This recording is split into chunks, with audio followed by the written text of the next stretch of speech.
Bonjour mesdames et messieurs et bienvenue dans ce flash d'information. Le président de la République Alassane Ouattara est à Addis Abeba en Éthiopie où il prend part au 26e sommet ordinaire de l'Union africaine dont le thème est 2016, année africaine des droits de l'homme avec une attention particulière pour les droits des femmes.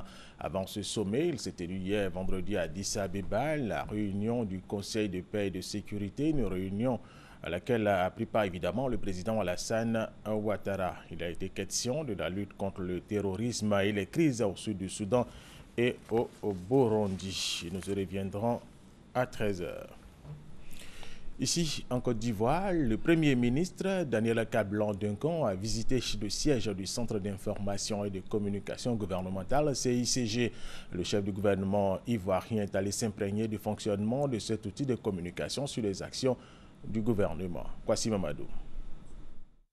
Créé en 2004, le CICG, Centre d'information et de communication gouvernementale, sous l'autorité du Premier ministre, s'est engagé dans la promotion des actions du gouvernement en collaboration avec les services de communication des différents ministères.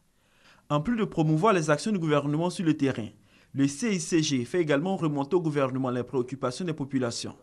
La visite du Premier ministre, Daniel Kablan-Duncan, dans les locaux de sa structure a permis à sa directrice générale de présenter les acquis de sa structure depuis 2011. C'est un outil interministériel parce que, comme vous le savez, le gouvernement a adopté une stratégie de communication en 2013 dans lequel il a été dicté 7 principes directeurs dont l'un des principes est de faire de tous les membres du gouvernement des porte-paroles. Donc nous avons développé cette plateforme effectivement que nous appelons Gouv-EDL pour permettre à chacun des ministres à partir de cette plateforme d'accéder à toute l'information sur tous les autres domaines d'action du gouvernement et également, ça c'est notre métier de communication, leur dire la position du gouvernement.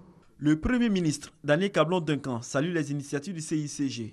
Il exhorte le personnel à faire davantage pour les défis futurs. Je n'insisterai jamais assez sur l'importance de la communication pour un gouvernement. Car au fond, gouverner, c'est aussi communiquer.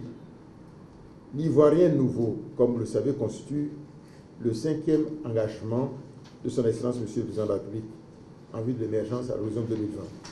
L'avènement de cet Ivoirien nouveau passe également par une communication institutionnelle de qualité qui contribuera à mieux informer nos compatriotes sur les actions du gouvernement, afin qu'ils se les approprient et participent à leur mise en œuvre. Dans ce sens, je voudrais insister sur la nécessaire synergie d'action avec toutes les autres instances et acteurs intervenant dans le processus de la communication gouvernementale. De nombreux outils ont été mis sur pied par le CICG. Il s'agit entre autres de Gouv-EDL, Gouv Digital pour la promotion des actions du gouvernement en langue vernaculaire et le centre d'appel Allo 101, Allo Gouvernement.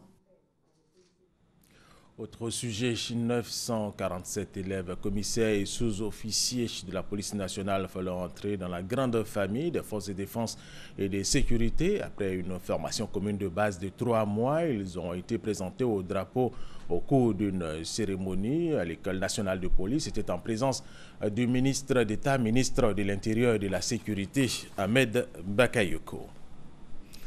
Au Nigeria, plus de 10 personnes ont été tuées hier vendredi dans un attentat suicide commis par un jeune garçon sur un marché très fréquenté de Gombe dans l'état d'Adamawa, dans le nord-est du pays.